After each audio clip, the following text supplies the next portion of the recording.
Wewe amka ishi. Wewe, amka mnalala gani? Wewe nani? Mimi mchawi niamshie na yako. Afu ndio nitakupiga. Leo kana kingine. Ameweza kwa nini mtoto wa mchungaji wetu wewe? We. Afu nikuibie tu usiri, hauko peke yako. Baby, wako unanichiti. Tulia basi, mtoto wa mchungaji unajua hadi baby ameshakuharibu. Nyinyi msipige kelele, watu wamelala sasa hivi usiku. Wewe brother ulikuwa unatakaje?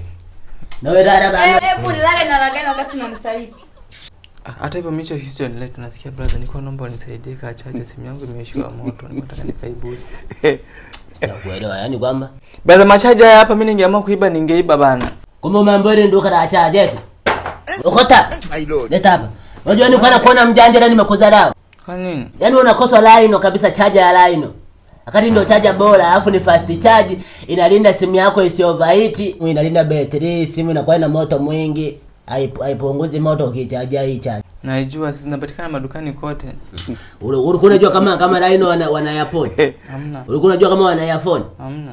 Sema tu umekuja usiku ningekuelezea vingi. Basi sasa acha ujuaji niachie hapa, mimi naondoka. Hoje nitakupiga. Usinipige. Wasikie shotoka hapo kanisani? Nitakuja kukuomba namba sawa? Unanisonya. Hata hivyo ni mlaisi nimeshakuona.